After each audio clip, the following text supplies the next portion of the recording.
I trust you have had a good day. Mavane zuva rakanaka kwamutare. Maswera zvakanaka here? Kokwarusape muri sei? Pa headlands apo kumakoni east maswera zvakanaka. Ko vari kunze kwenyika. Wow, I know you're all here and you have had a good day. Please welcome, boys and girls, to this time again of our virtual camp meeting. We are continuing with our presentations just for you kids. And as usual, I am Mrs. K. With me in the studio again is Uncle Ta. I'm also there. I hope Muriku Fara. How are you today? Muriku Fara ere. Can I see those ones? My thumbs out. How are you today? fine. How are you today? Fine. How are you today? Fine. How are you today? Fine. Yes, boys and girls, I know you're fine, just like us here. Sure. And you are happy. Oh, if you're happy and smile, smile. Smile. Yes. If you're happy and smile, smile, smile. If you're happy and and you really want to show. If you're happy and smile, smile, smile. Okay, boys and girls, it's time for us to pray before we start our program. Yes, Tangwaye kuti tinamate. Remember, pray, pray, pray always. Maoko edu panzvimbo. When you want to pray, tinoisa maoko, tovhara maziso, tokotamisa uso ngatinamate. Baba wedu ari kudenga tokutendai maswera nesu, masangana nesu zvekare panguva ino yekudzidza. Chitibatsirai mugotitungamirira namuponesi Jesu. Amen. Amen. Yes, in the morning tadzidza, boys and girls, about a perfect circle, a perfect life. And what did we say? What did we say? Molin, what did we say? Oh, Tariro, Tino, tell someone what we said. We said a perfect life, a perfect circle. You can only achieve that when you are attached to Jesus. Yes, that was our lesson in the morning. And now, toda kudzidza futi zvimwe zvinhu zvinogona kutikanganisa kuti this perfect circle risaite zvakanaka. This perfect life isaachivhike mukati meupenyu titadze kuirarama. Ndo zvatoda kutarisa. And we are going to look at what? Small things. So we are going to look at small things. Yes, Uncle Tab, please tell us what about those small things. Those small things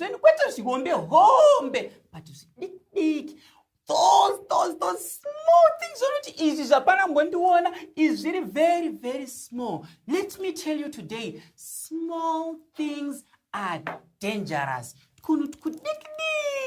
Truly dangerous. Mukatarisa zvinhu zvese zvinouraya, poison inonwiwa humbonwe drangwe repoison. No. But unombonwa poison kadiki and someone will be dead. Wow. And you know what, boys and girls? Small things. There's something also that I know, perane small hole. What is it, boys and girls? I know you love it so much.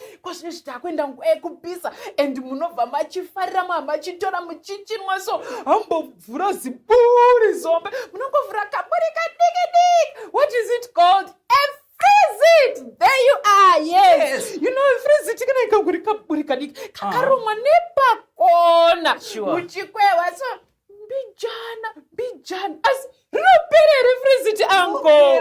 Small booty. Even since the biggest lion, he died because of a small bullet. Wow, a small bullet, yes, killing that big lion. Oh, you know what, boys and girls? Ndakambonzwa futi imwe tsumo inonzi kamoto kamberevere kakapisa matanda.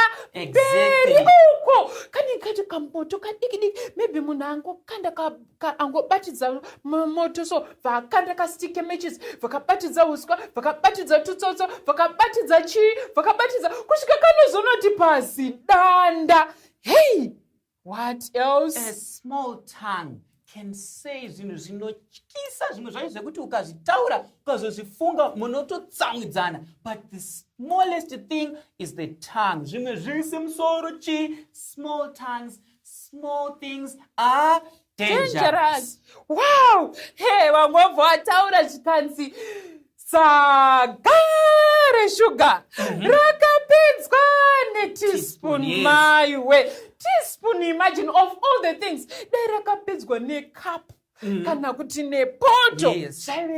But teaspoon, a small spoon. All these dynamites, they come in small packages. Small things are dangerous. Small things are dangerous. I know small things are dangerous. A mosquito, is it big, boys and girls? No, it's not. It's very, very small. But you know what? A mosquito has killed a lot of people. Small. You know, some of you don't even mind closing the windows. And even right now, we are talking about coronavirus, a very, very small virus. Yes. You can't even see it with your naked eye, but it's killing people. Even when we talk about nature, the trees, the biggest tree, it comes from the small seed. Seed yondo inozoita chimuti chihombe. Small things are dangerous. I remember Uncle Mta. You know, at one time, ndakaenda sokwa ndandakokwa. Ndobva tasvika tagara, there was a lot of food. Ndobva ndanzi, Mrs. K, can you eat? Oh, ndokweduka kwatinofarira. Ndobva ndagara. I started eating. And the food was yummy. Boys and girls, chikafu chainaka. But you know what? In that nice food, there was a small stone. Oh, ndakangoti ka. Sino rangu nanasi, boys and girls, vakomana nevasikana ndinongochema naro. It wasn't the whole food in my plate. It was just the small stone. Kadombo kadiki kanga kari mu plate disturbed my meal, disturbed my day, and up to now, I'm still disturbed. Small things are dangerous. It reminds me of a story. Pakange paine umwe mukomana ainzi Tubudo. Muchiri kumurangarira ka Tubudo ane brother yake inonzi Chimwemwe Chamangwana. One day vaiti vachigara musango, vachigara vachita zvose vainotema huni kusango. Every day vaenda unotema huni vodzoka wobika sadza. Saka huni dzepadhuze dzakatanga kupera. Vakatanga kuenda kuhuni dzaive kure. Vachinda kure saka vava kupinda mugame park. Makange makazara mhuka, anashumba, mahainanzi, mune tumbada twava turimo. This jungle was dangerous. Saka one day, Tubudo anoenda kunotema huni, kutema huni. Akutotakura huni dzake kuti abude. Ndobva aona kashumba. Zishumba richiuya kwaari. It was roaring. And yakange yakatsamwa ichida kumuruma. What happened? Tubudo ndokutanga kumhanya. The gap was getting shorter and shorter. Rakuda kunovharika. Tubudo uwedzera speed. Shumba yomhanya. Zvisinei pakaita kamuti kakange kari padhuze. Tubudo ndobva akwira mumuti. Ndobva asvika imomo ndobva agara mumuti. Shumba ndobva asara ndobva yarara pazasi pemuti. The whole night shumba yange yakarara pazasi pemuti. Tubudo ari pamusoro. Mangwana acho 6 o'clock. Tubudo ari kumusoro pemuti. 7, 8, 9 aripo. Shumba ikatoti ndinofane nzara panapa. Ndakangomirira ndobva yatirega ndiende. Ndobva yafamba unotsvaka chikafu ichita zvese. Saka ari pamusoro pemuti aiona kuti iyo yaenda.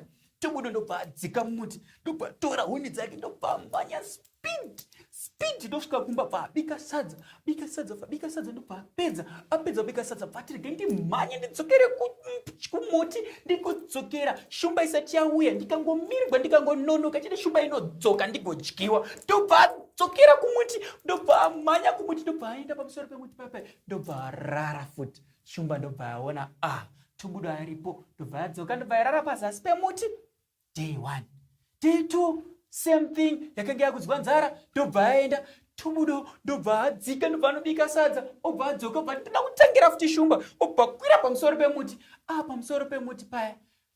This other day, the 3rd day, anoti achisvika kumba akubika sadza, kunouya wange mai zvikanzi ndakuona 3 times. Every time unongosvika pano bvubva waenda, uri kumboenda kupi? Zvikanzi pane shumba iriko, ndikangononoka chete mbichana, inobva yandidya, ndobva ndasara ndisina kuisaka, ndofanira kubata time, because ndikasabata time ndinodyiwa. Zvikanzi nambuya vave, no tubudo, usadzokera futi kumoti. It's a small thing. Usangodzokera kana uri kunoku, you are very, very safe. Small things. Kungodzokera kune zvinhu zvakaipa zvaunoita, kudzokera kuti aini zvandadzidziswa pakemeeting hazvina basa, unodzokera unoita that small things. Kakuchachura kaikaiko kuti ndodangotora nyama, ndoziva kuti hamutore dzese futi munongoruma kadiki, mobva madzosera pisi yacho. Kokuchachura ikakako, a very, very small thing. Ndoziva vamwe vanongoti ngatikwadze kugadzira bhoro rake uisa chidhina mukati, obva kuti kika ndauti kikire. That small thing yekukwadza munhu, ndoyati kuti that small thing is dangerous. When Jesus is going to come, you won't go to heaven. Hauzoende kudenga because of a very small thing. Yes. It reminds me of my locust. Do you know my locust? Yes, I know, but before we talk of locusts, Yes. this verse, these children should know. Sure. Luke chapter 16, verse 10. Yes. Luke 16, verse 10. It says, He who is faithful in little things Yes. is faithful in much. So, boys and girls, you ought to be faithful in little things. You know what, boys and girls? Malocust wiza. Munodziziva kawiza malocust. Those awanike nguwa dzese, anytime yaanowanika, but they can destroy vast lands, though they are small. And you know what? Haugoni kumhanya uchinorova hwiza imwe neimwe. Kuti ugone chete kudestroya hwiza, unotofanira kuspraya. Yes. Dzobva dzafa dzakawanda. So isusu, God, Jesus blood rakaerera pamuchinjiko, ndobva ratikavha tuse kuti tichengeteke. So remember, boys and girls, you need to be faithful in small things. Kuti Mwari vagokutrust bigger things. Yes, boys and girls. So that's our word for today. Remember, small things are dangerous. Yes. So boys and girls, vanganori kuti Mwari ndibatsirei to be faithful in small things. Kuitira kuti mugondipa zvimwe zvakawanda. Simudzai maoko tinamate. Ngatinamate. Baba wedu ari kudenga tokutendai. Maita nekutidzidzisa tibatsirei to be faithful in small things so that you can give us much. In Jesus' name we pray. Amen. Amen. Thank you so much. Small things are dangerous. Goodbye, boys and girls.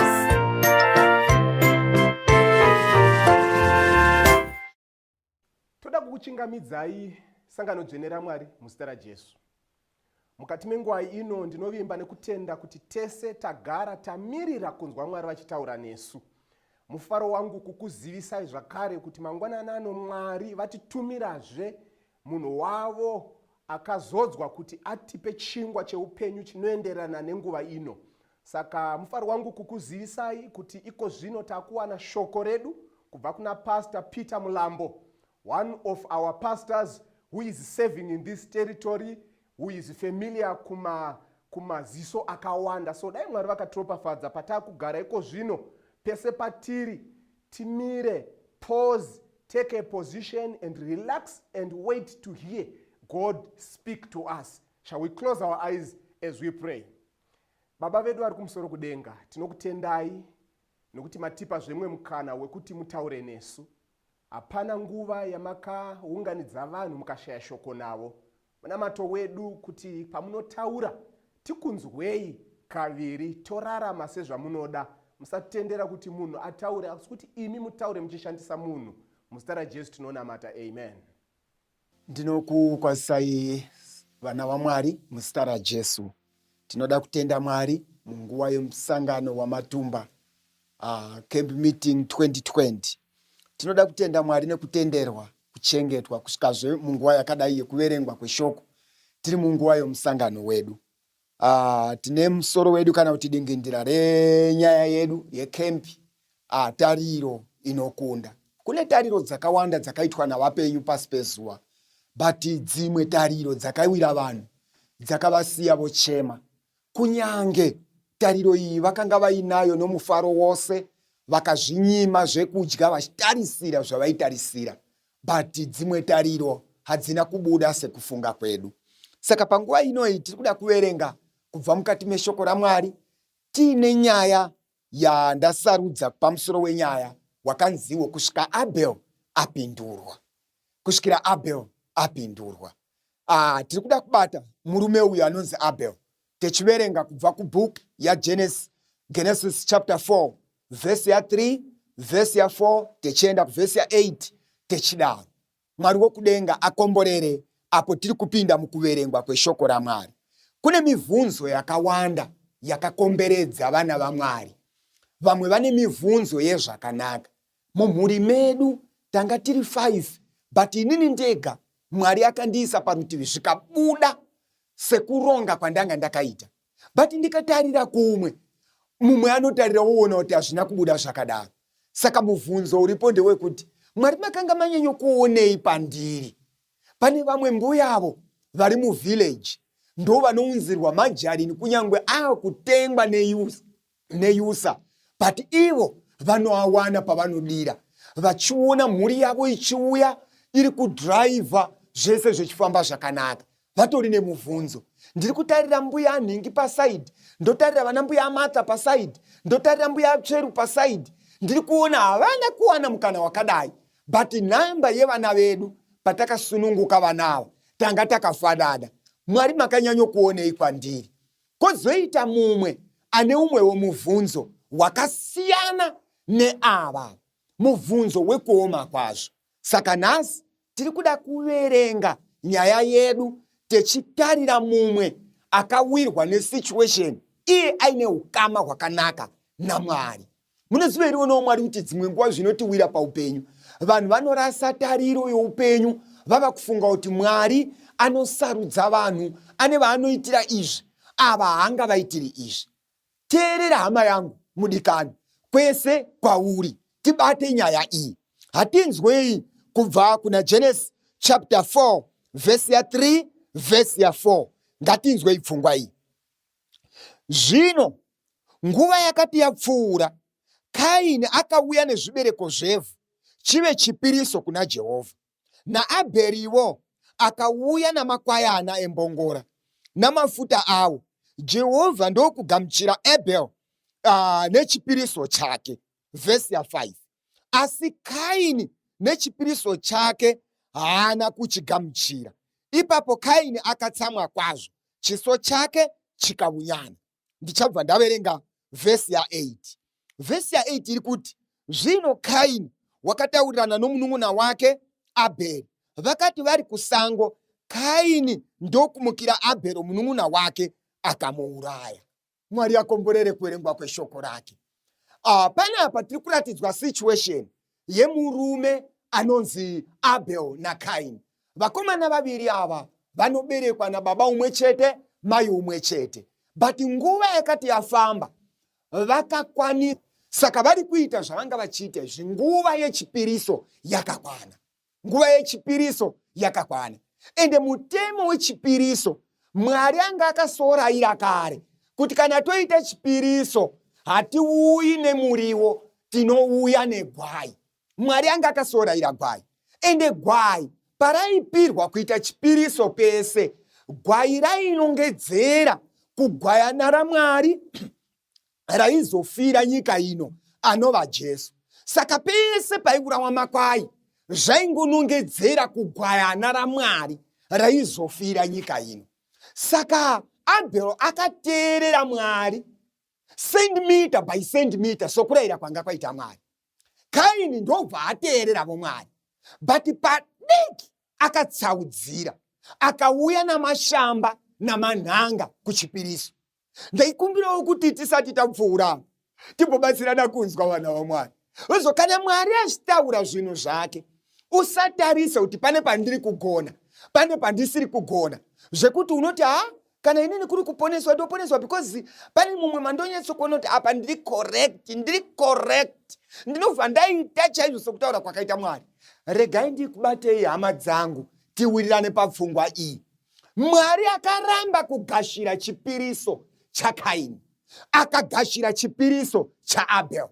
Nokuti Abel akauya negwai rakanga rarayirwa, Kaini akauya namashamba. Ndoda umboti timanye timakire Kaini zvaakaita. Number 1, chakanaka chakaitwa naKaini kubata dheti rekuenda kosangana kuchipiriso. Number 2, chakagonwa naKaini kuuya panzvimbo chaiyo yaiitirwa chipiriso. Number 3, chakagonekana naKaini kuziva kuti kana tasvika tinopisa. Tiri pamberi vana vaMwari. Maonero kuti Kaini ari correct kwese uku. Handei pamberi mbijana. Chimwe chakabatwa naKaini iKaini. Tichiri tese here sangano raMwari. Kubate Kaini. Because dai Kaini akaita zvimwe zvaipesana nezvandatsanangura, haigona kusangana naAbel aiteerera. Saka chinotibatisa kuti Kaini akaronda zvakanaka inyaya yokuti akakwanisa kunosangana naAbel. Now, vasvika pachipiriso, saka chakangotadzikana kuna Kaini chinhu 1 chekuuya nemashamba, Mwari achida gwai. Tabatana here vana vaMwari, zvekuti dai Mwari aida kumakira Kaini, 99% Kaini ari correct. Chipiriso akaunza, time akabata, zuva racho chairo raitwa zvechipiriso. Saka Kaini 99% akagona. But paakarashika kuvigira Mwari mashamba namanhanga, iye Mwari akarayira gwai. Muzoti unogona kuita chiKristu chese chiKristu. Vana vaidhoka, vana vairwadzano, vana bishopu, vabvuvi, vana prophet, vese vakapemberera kuti iyi nhengo yedu chaiyo. But ini ndoda kuti ungodzoka mbijana, umbofunga kuti ndozvese here zvakarayirwa naMwari. Because kana ukaita zvikanzi navanhu zviri correct, iwe wapesa pane 1 chakarayirwa naMwari. Mwari haana 99, anotsvaga zvakakwana sokurayira kwaakaita. Nditengerei kupfuura. Kaini atadza kuteerera Mwari. Vhesi ya8 inoti zvino Kaini akamukira munin'ina wake, vari kusango vari vaviri. Kaini akauraya munin'ina wake, ende Abel akafa zuva iri. Saka mubvunzo wangu ndewekuti Mwari maivepi? Because pana mapisarema chapter 34 vhesi ndeya7 munotiudza pachena mutumwa waJehovha unokomberedza vanomutya nokuvarwira. Ko Abel zvaakanga ateerera centimeter by centimeter, imi Mwari motendera munhu ateerera zvakadaro kuti afe, ngironzi dzaivepi? Ko imi Mwari manga makatarirepi? Nechitivimbisa kuti ziso raJehovha riri pamusoro pavanomutya. Saka Mwari maivepi? Kaini achiuraya munin'ina wake, Abel achifa. Saka panotenga kurohwa Abel anodonha, anochema, anopondwa, Abel anonyarara. And hapana vhesi inotaura kuti Mwari akataura weti. Saka Mwari anonyarara, munhu wake ateerera, waanodisisa zvakadaro achifa. Hama dzangu, musakanganwe topic. Musoro wenyaya uri kuti iwo until kusvikira Abel apindurwa. Nditenderei kuenda pamberi pavhesi ya13. Ipapo Kaini akati kuna Jehovha, kurohwa kwangu kukuru, handingakutakuri. Tarirai, mandidzinga nhasi panyika ino. Ndichavanda pamberi penyu, ndichava mutizi nomudzungairi panyika. Ani nani unondiwana uchandiuraya. Tiri pamwepere vateereri kwose kwamuri. Izwai statement yaakutaura. Verse 13 ndiKaini ari kutaura. Izwaiwo mashoko aKaini mhondi muurayi. Kaini ari kuti kubva nhasi kuenda mberi, kana ndikaonekwa nemunhu achandiuraya. ende kusakanganwe kuti hakuna kumwe kwanga kwambourawa munhu kunze kweakaurawa naiye Kaini. Saka Kaini anoziva kuuraya because iye unouraya. Anototya kuurawa because iye wacho unouraya. Ngatiendei pamberi mbichana. Saka paari kuchema Kaini, ndiri kuda kuti tidzoke pachema Abel. Mwari haana kutaura wedi. Ko pari kuchema Kaini zvichaita sei? Inzwai vhesi ya15. Jehovha akati kwaari, naizvozvo ani nani unouraya Kaini uchatsibwa kanomwe. Jehovha ndokuisira Kaini chiratidzo kuti munhu unozomuwana arege kumuuraya. Vateereri, mandinzwirawo here zvaita shoko raMwari.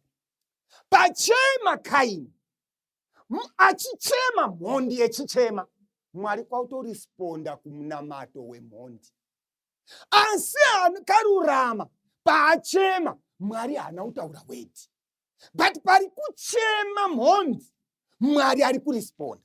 Ende respondi iri kupiwa naMwari ndeyekuti ani nani achaisa ruoko pana Kaini, ndichamutsiva kanomwe 7 times. Ndichadhila naye ka7 times. Number 7 is a complete number. Zvairiwa kuti Mwari anotsamwa kusvika paumwari hwake hwese nekururama kwose kana aona munhu ari kutambanudza ruoko kuna Kaini. Iyo mhondi iya. Hama dzangu, ndikubvira kuti ndimanye mbijana pamberi papfungwa inotevera. Saka Mwari munofarira kuti vanhu vatadze vochema imi mopindura. Pachema Abel Mwari aramba akanyarara. Pochema Kaini Mwari akusimuka akutaura. Ngatizwei pamberi mbijana. Kaini wakabva pamberi paJehovha akanogara panyika yenodhi kumabvazuva kweEdheni. Bhaibheri rinozobuda pa17. Akaziva mukadzi wake, vakaita mwana, vakatumidza mwana zita reguta ravo. Inzwai hama dzangu, kana kuine munhu ane mubvunzo paupenyu usati wapindurwa, pavanhu vose vakazotevera, munhu wekutanga ane mubvunzo usati wapindurwa ndiAbel. Mwari maonei, mazviitirei Mwari kutendera mhondi kuti irarame? Abel ateerera centimeter by centimeter, zvaramba kuti ararame, ende Abel afa. Mwari mazviitirei kutendera mbavha yonamata kuti dai zvaita ndabuda negudzu dzandaba zvabuda zvakanaka, zvobuda sokunamata kwayaita, but muKristu oparara.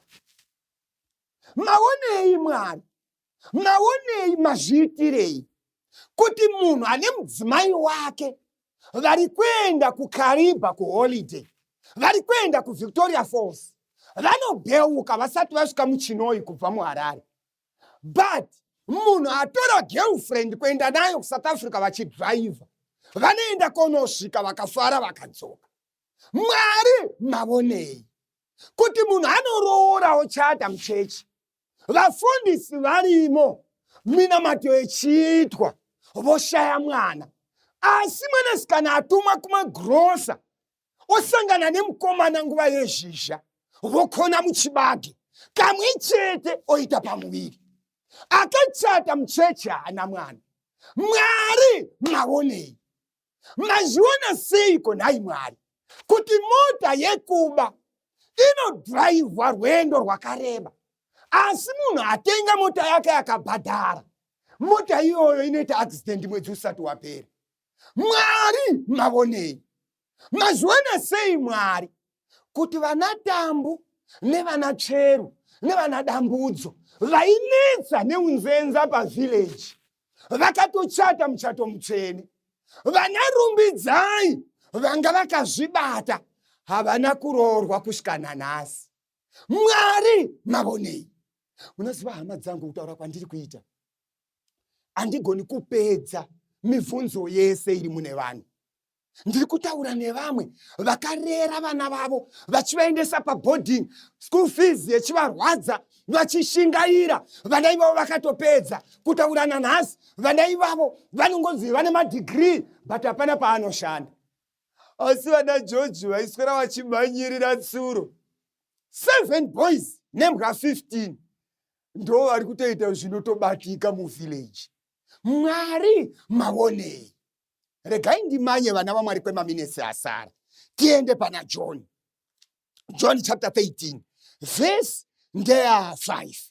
Hatinzwe verse iyi. Chapter 13 verse ndeya 5. Verse inoti, zvino akadira mvura mumudziyo, akatanga kushambidza tsoka dzavadzidzi vake, akadzipisika nomucheka waakanga akazvisunga nawo. Akasvika kuna Simoni Peter, iye akati kwaari, Ishe, imi mushambidza tsoka dzangu kani? Jesu akapindura akati kwaari, chandinoita hauchizivi zvino, asi uchazvinzwisisa pashure. Tiri tesere vateereri, munogona kudaro muri muno muHarare. You are out of Harare, wherever kwamuri ikoko. Ndaikumbira kuti mudzokewo neni pavhesi iyi. Musoro wenyaya ndewekuti kusvika Abel apindurwa. Ndaikumbira kuti tidzoke pavhesi. Apa pari kuitwa tsika yechirayiro, Lord's Supper. Pavari kuita tsika yechirayiro, Jesu ari kudemonstrata kuti chirayiro chinoitwa sei. Chinogezwa natsoka. Mapedza kugezana tsoka mbozoenda kodya chirayiro chenyu. Chinzwai manje. Peter oti, imimi tenzi mazviona sei, mazviitirei kutanga netsoka, kutanga muviri wangu musina kugeza tsoka kwatotangira. Saka Peter paari kuvunza muvunzo uyu, inzwai hama dzangu, pari kugezwa tsoka, Peter anovunza. But ndaikumbira kuti mucherechedze vhesi yataverenga. Yati zvino wakati asvika kuna Peter. Tiri tesere vateereri. Zvino akati asvika kunani? Kuna Peter. Zvazvoreva ndezvekuti Peter haasiri akatanga. Pane vadzidzi vakatanga kugezwa tsoka vakanyarara. Ndobva vasvikirwa pana Peter. Saka pasvikwa pana Peter, Peter ndo paari kuvunza. Matangirei netsoka. Kana madaro gezai muviri wese. Moziva, ndofarira vhesi 7. Jesu achipindura Peter. Jesu anoti zvandiri kuita nhasi haungazvizivi, but gare gare uchazvinzwisisa. Haleluya sagado raMwari. Kana paine panondinakira parwendo rwokunamata pavhesi ya7. Dai bhaibheri rose rakanyorwa roshayiwa John 13 vhesi ya7, kunamata kwaindinetsa. Ini somundau tingadai titori kumusha tiri kutamba muchongoyo naamweni eshe kumusha. Tiri kai kwedu kuchindau, kuchipingi. But apa pavhesi ya7 manje iri kuti Peter, ndi Jesu, Peter, ndanzwa kweseni yako, hold on. Kunyangwe ndikada kupindura nhasi, ndinenge ndava very unfair. Because zvandaita izvi, nhasi haugoni kuzvinzwisisa. But hereafter you will understand. Gara, Peter nyarara. Zvanhasi ndezvetsoka, but siya zvakadaro. But gare Peter, uchazvinzwisisa. Haleluya sagado raMwari. Ndikumbira kuti mundichengeterewo mavara akanaka. Mwari hagoni kupindura Peter Abel asati apindurwa.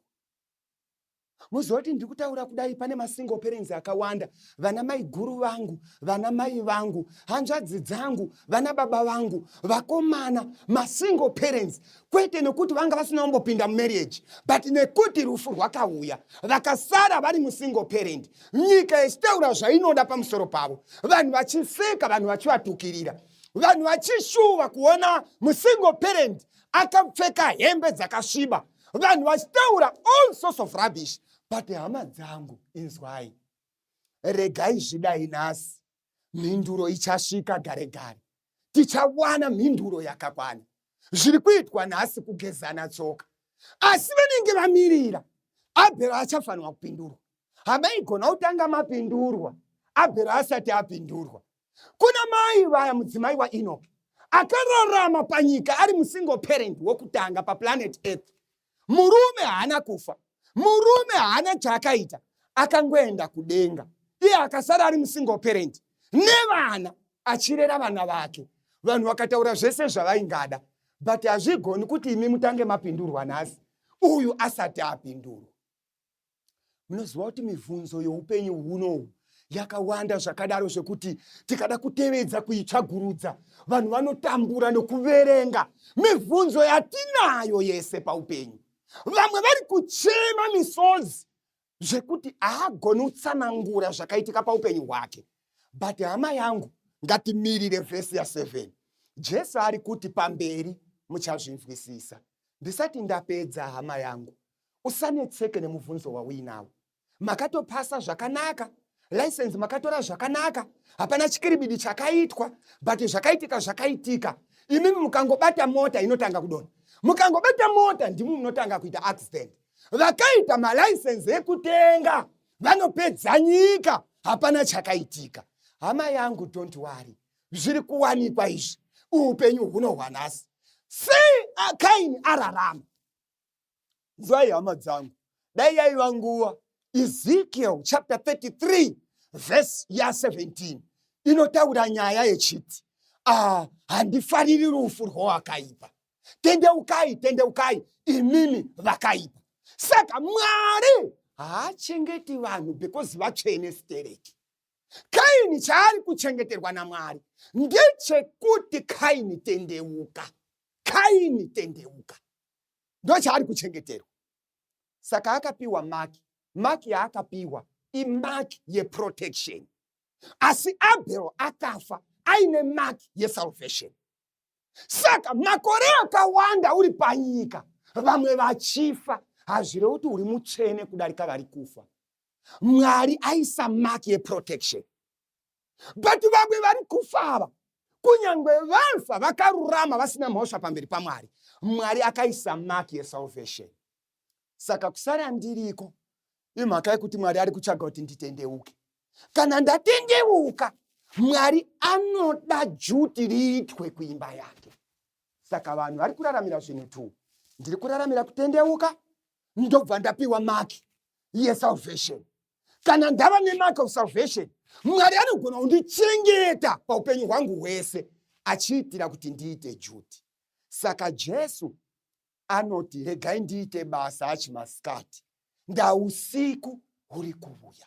Don't worry mama, misodzi iri kuerera. Don't worry my sister, wakatambura ukaita zvose unotsvaga zvose wechiguma. Hama yangu, don't worry, nguva ichakwana. Ngatimirire verse 7 yechapter 13. Izvi zvichapindurwa gare gare. Mwari wokudenga atibatsire. Tariro inokunda kutarira hari kuuya. Takamirira kupindurwa kwaAbel. Tariro vese vanoda kuziva zvaitikirei nhasi, Satani unovazarurira mukana kuti vapindurwe. Ende vari kupindurwa vese nhasi, nguva isati yasvika, havasi kupindurwa naJesu, vari kupindurwa naDiablos. Diablos akaseta maagents akamirira kupindura vanhu nhasi. VaMwari vanomira patariro, anouya Ishe wedu. Mwari atikomborere. Ndakunamata Baba wedu vari kudenga namuponesi wedu Jesu, maita henyu Mwari nekutichengeta nemibvunzo yakawanda paupenyu. Ndiri kunamatira vateereri vose vangadai vaine mibvunzo yakapfuura yandatsanangura. Vapeiwo simba rokukumirirai, vapeiwo simba rokukuraramirai. Takamirira kusvikira pachapindurwa Abel, isu tigobatawo kiu. Maita nokuzwa kunamata kwedu muzita raJesu, amen. Nyika ino yakazara matambudzo nenamo, ndine mushaviri iyo ndosvika gare gare. Ndine mushakumbiri iyo, ndine musha unapenya, unafadha, ndichagara na Jesu. Nyika izere kusuwa, kushaya nekufirwa, uchare mufaro chete, Munikaye wachene Nine musha kumirio Nine musha unapenya Nine musha unapenya unafata Gitakara na Jesu